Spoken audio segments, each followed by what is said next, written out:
La innovación articulación metropolitana presenta los desafíos de las instituciones colombianas para abordar los fenómenos que se dan a escala supramunicipal y sugiere las pautas para transformar y desarrollar los instrumentos de planeación actuales. Con este propósito, aborda temas como las relaciones funcionales entre municipios, las interdependencias con el nivel departamental y las políticas nacionales con incidencia en el territorio, evidenciando elementos que van más allá de la escala del municipio o incluso de la escala de varios municipios y que deben tenerse en cuenta a la hora de formular los planes de ordenamiento. Los voy a dejar entonces con José Salazar Ferro, quien es consultor de la Universidad de Nueva York. Él ha formulado muchos POT y está de acuerdo con que esta innovación hace parte de un POT moderno.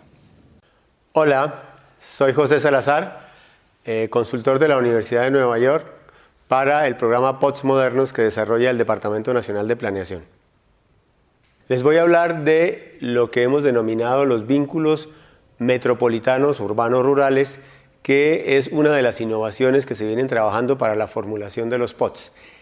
Ese nombre de vínculos metropolitanos corresponde a la intención de dar respuesta a los elementos nuevos que han aparecido en el desarrollo urbano en Colombia.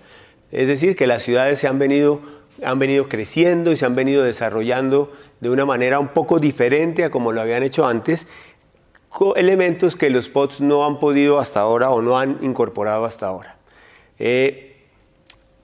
Los fenómenos que uno puede encontrar en el desarrollo urbano del país y que tienen que ver con este tipo de planteamientos son cosas como la suburbanización, como el crecimiento de una ciudad en otros municipios. Algunas ciudades han logrado crecer sobre sus propios municipios, pero otras crecen sobre otros municipios.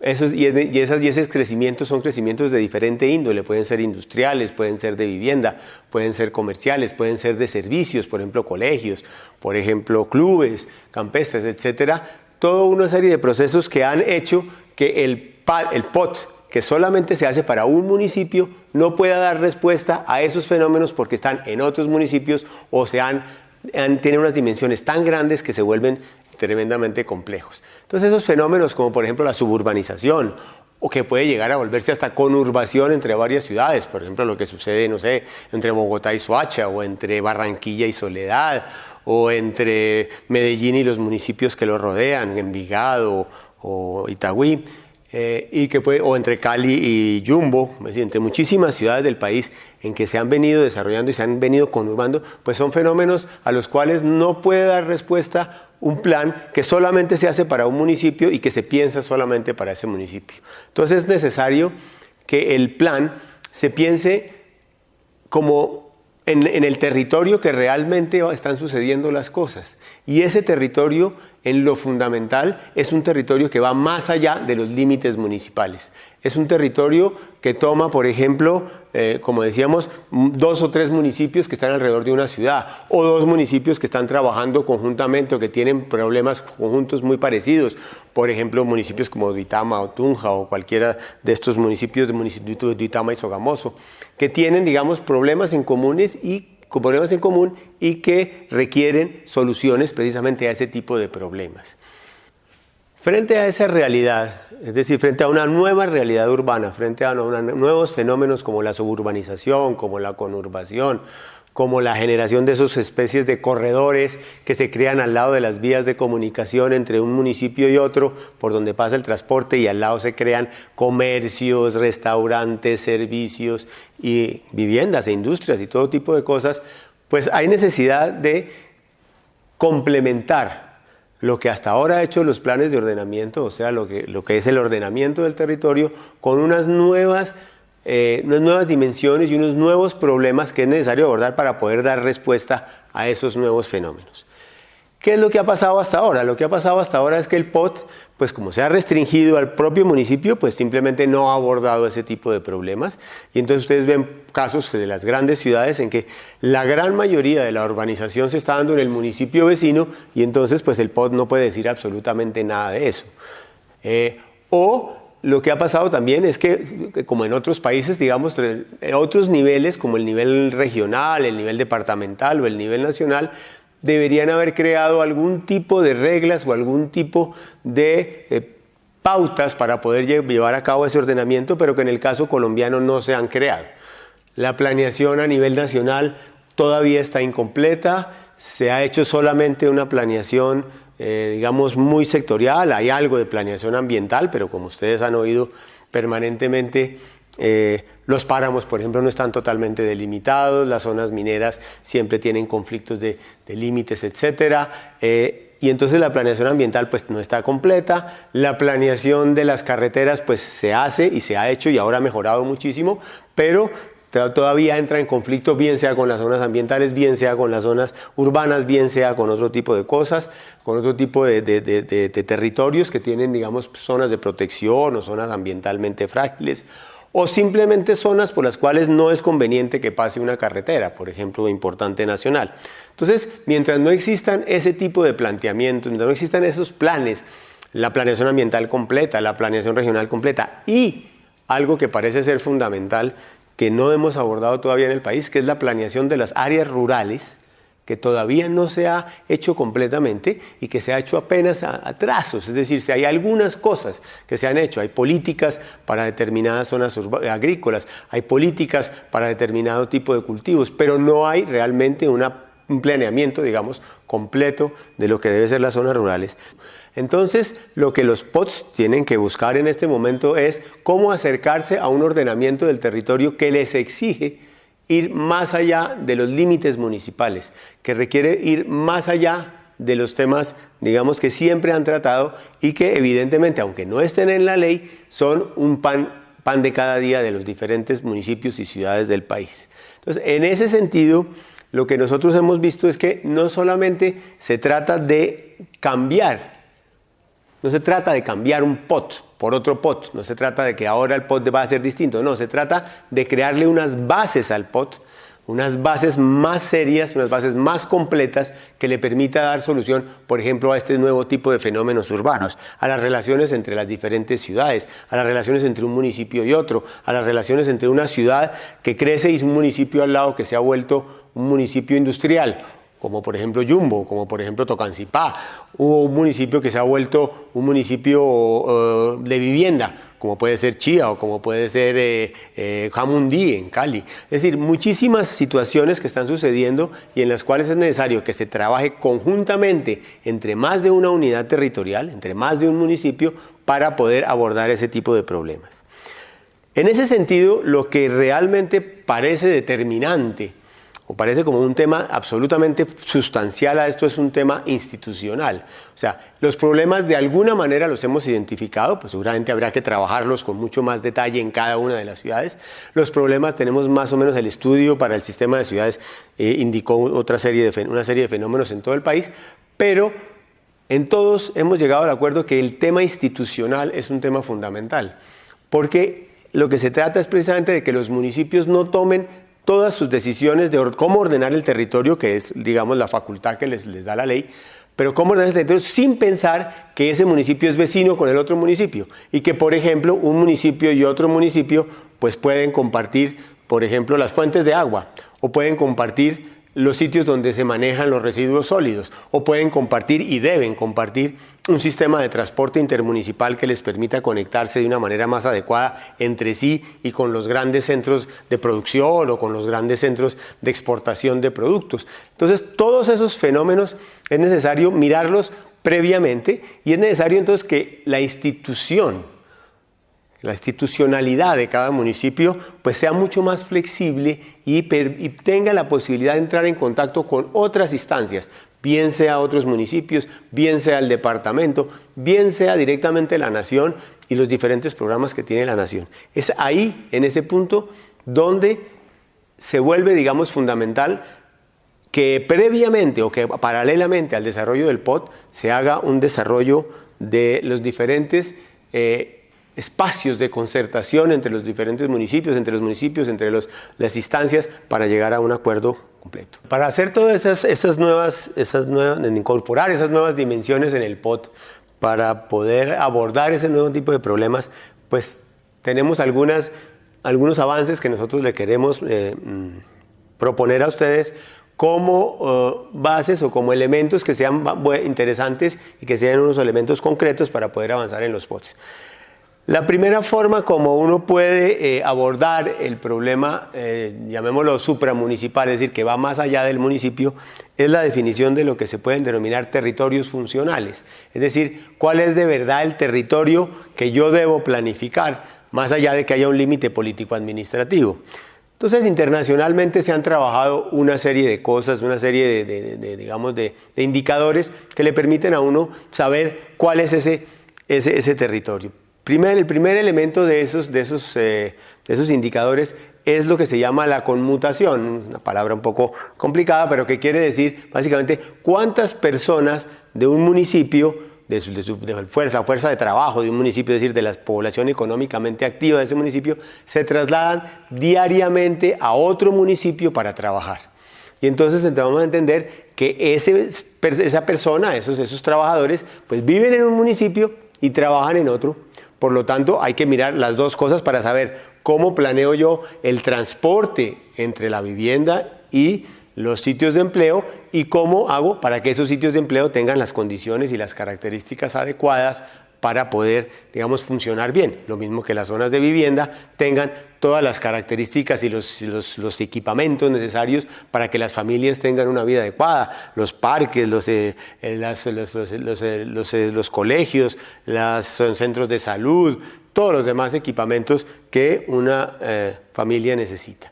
Entonces, ese primer elemento es un territorio funcional que se define desde ese punto de vista. También hay otros dos indicadores que se pueden sumar para que se defina con mayor precisión ese territorio funcional. Ese territorio funcional en las grandes ciudades colombianas ya fue, digamos, estudiado por el estudio del Sistema de Ciudades de Planeación Nacional del año 2012-2013, y que, digamos, está publicado y es asequible por cualquier persona. Pero además de eso, pues se pueden agregar otros dos indicadores, decía yo. El primero es la densidad rural.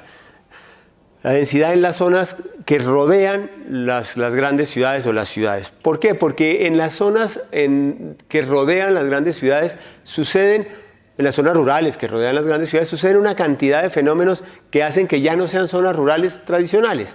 Por ejemplo, se traslada población que diariamente va a trabajar al campo. Por ejemplo, se localizan ciertos equipamientos que son típicamente urbanos. Por ejemplo, un club, o por ejemplo un colegio, o por ejemplo un gran centro comercial, o por ejemplo un conjunto de vivienda, que son perfectamente zonas o actividades que no son, digamos, propiamente de las rurales. Y entonces, con los datos del DANE es posible tomar una medida de cómo está funcionando esa densidad rural y establecer unos límites a donde esa densidad se ha afectado y ya no es la densidad propia de una zona rural, comparativamente con las zonas al lado o con los municipios vecinos. Entonces, ese es un segundo indicador que es factible conocer con los datos que tenemos en Colombia, que nos da el DANE. El primero, el de la conmutación, se puede establecer a través de las preguntas del censo. En este caso, pues tenemos desafortunadamente el censo un poco viejo, que es el censo del 2005, pero ya pronto vendrá el siguiente censo y podremos, digamos, trabajar con datos más frescos.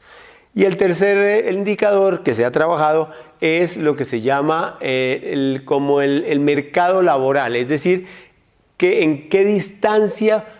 a qué distancia puede vivir un trabajador de su empleo. Y ese mercado laboral, pues normalmente se ha establecido que un traslado de 1 hora de una persona desde su vivienda hacia el empleo es como el máximo posible. Esto estamos hablando para los países desarrollados. Posiblemente para el caso colombiano, pues tendremos que ser más flexibles y medir un poco con mayor, digamos, calidad y con mayor flexibilidad ese tipo de indicadores. Pero con esos 3 indicadores, si los aplicamos sobre un territorio, ya podemos tener la idea del territorio funcional, que puede abarcar 2, 3, 5, 10, 12 municipios.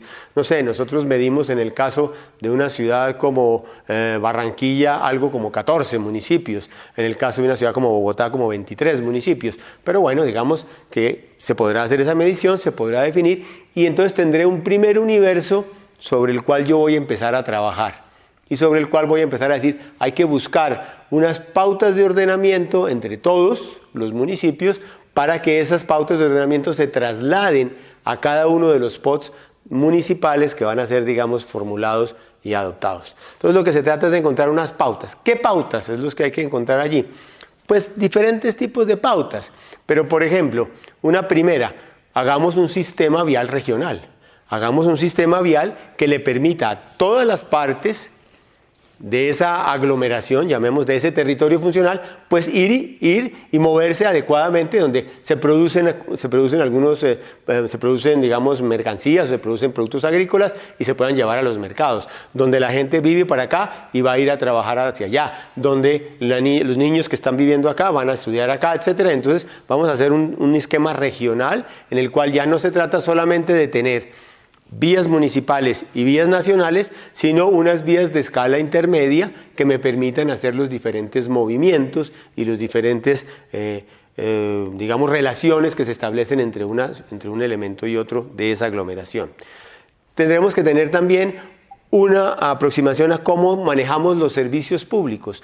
Como decíamos, muchas veces se tiene la misma fuente de agua, o muchas veces tienen fuentes distintas de agua, pero los vertimientos están sobre el mismo río o sobre la misma fuente. Entonces hay que mirar cómo trabajamos conjuntamente eso. Seguramente puede darse el caso que cada municipio siga manteniendo su fuente de agua y su acueducto, como puede darse el caso que es más rentable que un municipio le proporcione el agua a los otros municipios, y entonces pues va a ser mejor que entre todos los municipios creemos una empresa, llamémosla regional, de agua, y que entonces podamos disminuir los costos de agua para poder, digamos, operar. Entonces, ese, digamos, es otro caso. Lo mismo con las aguas hervidas, lo mismo, y eso más que todo el mundo lo sabe, con los sitios donde se depositan los residuos sólidos, que suelen ser no para un municipio, sino para varios municipios. O sea, los que llaman los botaderos, pues, los botaderos o los sitios donde los rellenos sanitarios, que son, digamos, la nueva forma como aparecen, pues que seguramente son para varios municipios. Entonces, todo ese tipo de elementos son importantes. También son importantes elementos como los equipamientos. Ustedes saben que, por ejemplo, una gran ciudad tiene una serie de equipamientos que utilizan sus habitantes y los habitantes de las zonas vecinas, porque un hospital de alto nivel no puede tenerlo todos los municipios. Entonces, muchas personas de un municipio tienen que ir a la ciudad mayor a buscar un servicio de salud, un servicio administrativo, porque seguramente temas de gobierno nacional o temas de gobierno departamental o algunas gestiones de esas que se hacen de trámites no pueden hacer en el municipio, sino hay que hacerlas en el municipio grande, etcétera. Entonces, todos esos equipamientos hay que pensarlos en los sitios y de los tamaños necesarios para que no solamente van a darle servicio a su población, sino a una población que es mayor. Y entonces esa población que es mayor seguramente va a poder contribuir a que ese servicio funcione mejor, de alguna manera va a participar en la construcción, en el funcionamiento o en los diferentes elementos que tienen esos equipamientos. Entonces, esos son, digamos, los elementos claves para que uno pueda empezar a trabajar esas ciudades. Dentro de ese conjunto de elementos uno podría distinguir dos categorías diferentes. Una primera categoría son los elementos que es necesario planificar en el POT de una manera precisa. Las vías tienen que estar perfectamente delimitadas, trazadas, de dónde a dónde van, qué ancho tienen. Las infraestructuras de servicios públicos, los grandes elementos, equipamientos de servicios públicos, o si bien sean,